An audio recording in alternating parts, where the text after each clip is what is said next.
So every year, Jake and the boys and I go down to Lafitte, Louisiana, which is a small fishing community south of New Orleans on Bayou Barataria. We catch a ton of redfish. We get up at 4 a.m. and are out on the water before the sun rises. In keeping with my new hobby of interviewing gardeners, I thought it was only appropriate to find a gardener in Louisiana to see how they do things differently, to see if they're growing different things, just to learn a little bit more from another gardener. I was lucky to be put in contact with Denise Germer, who is a Louisiana master gardener, originally from Michigan and grew up on a cherry farm. She was willing to entertain my impromptu garden tour and also agreed to let me share it with you guys. So here's her garden. Have you always been into gardening? Yeah. Did you grow up doing that? Yeah. I'm from Michigan originally. I've lived here for 35 years. Okay, so I'm from Michigan, and my people are farmers. Yeah, really? Yeah, cherry farmers, and I've always gardened. You landed in Louisiana. Yeah. Well, quite a different climate, but yeah, I had to learn a lot of things all over again. Yeah. Growing things in the winter that I used to grow in the summer. And I've been picking tomatoes for over a month. Yeah, so our tomatoes are almost done, and I've had the best tomato crop in years because the stink bugs they just started showing up a week or two ago. Oh. And so I've been getting a lot of tomatoes, and I'm to the point where I'm almost sick of them. Right, too. Yeah, there's a really big eggplant over here. I had eggplant last night at Volio's. Yeah. It was really good. Really good. Yes. And the shrimp and crawfish didn't hurt it a bit. Right. Yeah, I love that place. That was great. That was great. Just for someone who hasn't had raised beds before, is there anything in particular that you would advise or advise against? No, I really like these. I like the height of them. Okay. Can sit down and harvest. I call it my old age garden. Yes, it's functional. But the other thing is they're not too wide across.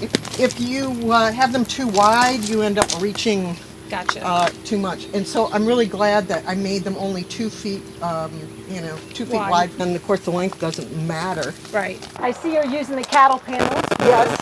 They're the best thing invented, not for cows. It's 10 years old. It hasn't rusted. And I use it for tomatoes, cucumbers, pole beans, yard-long beans, the purple hull peas. Yes. I use it for everything. Everything, yeah. Everything that climbs. Had zucchini on them, staking those. I've never tried it. No, I haven't tried it, but it might be worth a try. I know. I saw a video. I have a yellow squash over there that's spilling over the side. And I've heard of staking those, so I'm going to try it this year just for fun. Yeah. Oh, yeah.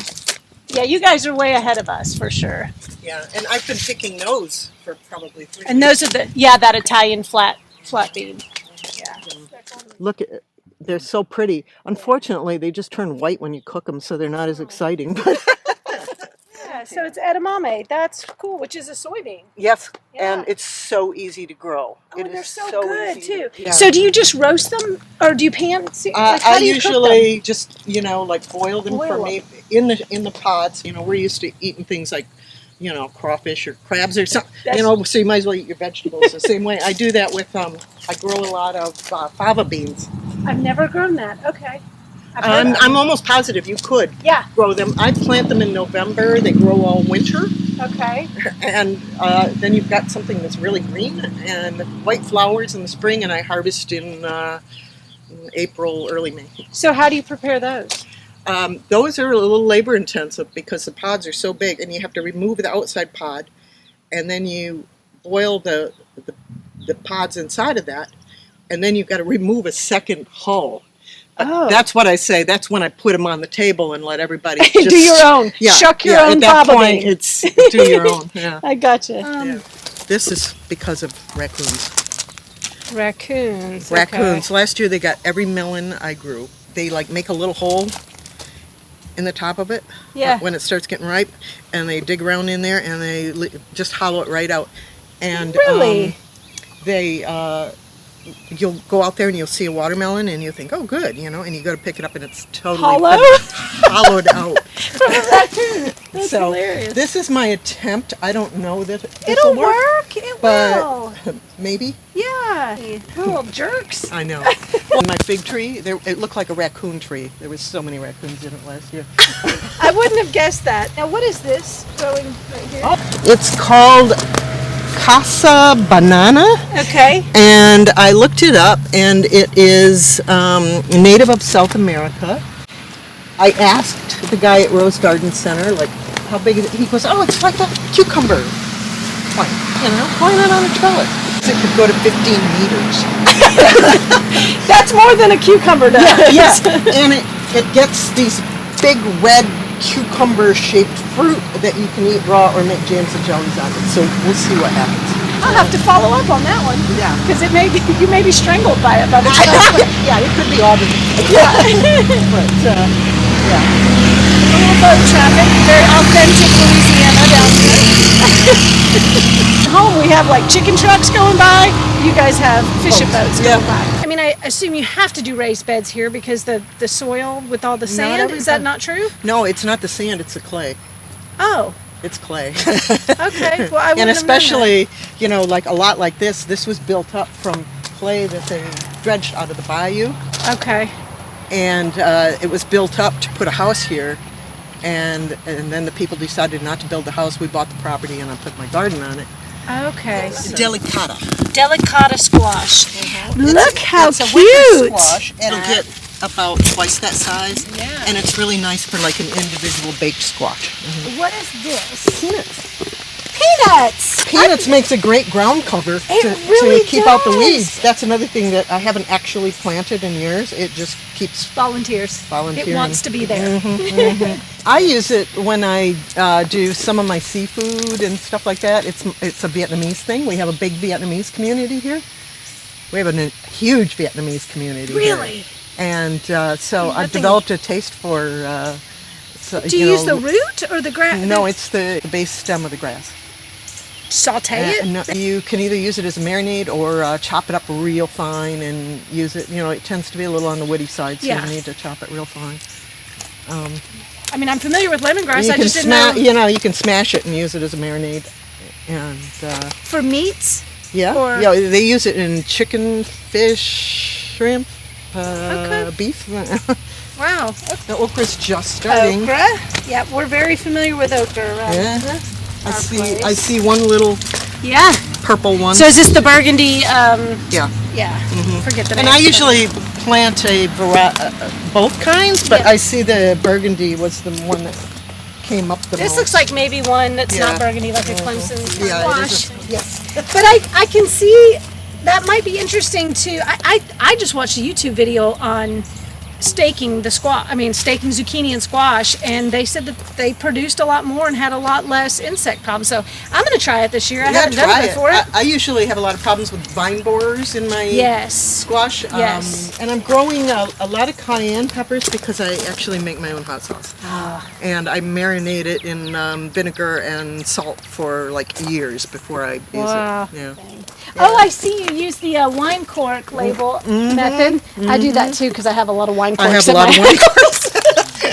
I- Got a little garlic Oh yeah, I see the garlic. along Yeah. the edge. Yeah. It's probably just close to being ready for harvest. You got a little bit of everything. This is great. And this box here is what I use to start my plants in January. Oh, nice. You know, Little now it's mini just full of greenhouse. weeds. Yeah, but Yeah. a mini greenhouse. And I can put like a heat mat yeah. in there in Yeah. January, and that's why I can start my tomatoes So in early. January. Yeah, that's or even great. December, and give them a head start because the earlier I can get them in the ground, the more time I have before the stink bugs set in. Yeah, you got to get ahead of them. Swiss chard. Swiss chard. I I love like it. it too. I do use some of it for myself, but I also use it to feed my chickens. Really? They love it. Yeah, yeah. I'll works. get a bundle of Swiss chard and hang it in their coop, and they'll snack on it. And Oh, that's great. They just love it. They'll jump up after it. These are a variety of peppers called pimientos de Guernica, and they're from Spain. Say that again. Pimientos de Guernica. Pimientos means pepper in Okay. Spanish, and Guernica is a city in the Basque Country where they are grown. And these are on every bar top in Spain. They'll have a basket of these little peppers. They flash fry them in olive oil and sprinkle some flaky sea salt on them, and you just pick them up by the stem and eat them. That sounds And wonderful. They're so good. But the tricky part is that every once in a while you get a hot one. It's kind of like a game? Like maybe every 12th one or something like that, and you don't know by looking at it or anything which one is the hot one. But you see the person at the bar that got one. They're all done now, but you get this bright purple in the middle. It's like a thistle, milk thistle bloom. Well, it's in that family. It's in that family. And they were just beautiful while they were in bloom. They're all done now. So you don't use it for the actual. They're a lot of work too. They're a lot of work. Golly. I'll order spinach and artichoke dip at the restaurant. Yeah, It's a lot of work. Yeah, let somebody else do it. I appreciate you letting us come out here, letting me come out here and invade your garden, but I had I to love take the showing off opportunity. my garden. There's not very many people that get excited about it. Gardeners are like that. I mean, are you on like any of the Facebook garden pages? Oh, 'Cause, yeah. These people are it's an active group of people. Yeah. Constantly. I'm a people Louisiana posting. master gardener too, so Oh, so I keep up with all them. You're in it. Did a Zoom meeting the other day with 81 of us, and there's a certificate program that LSU is offering this summer, and they had 16,000 people sign up for it. Gardeners are everywhere. My kids make fun of me, but I'm telling you, I'm not the only one who's obsessed with plants. I'm not. You know, for me, if you can't eat it, I'm not really interested in it. Yeah. I'll grow flowers for maybe to attract some beneficial insects or something like that. You really enjoy cooking, though, I assume, because Yeah. I haven't been to the grocery store in 2 weeks. that's fantastic. Between the eggs and the vegetables and knowing hunters. Yeah. And my husband fishing. fishes. Fishing. Yeah, and my husband fishes. So That's great. A lot of people would love to have that situation for sure, to be able to feed themselves.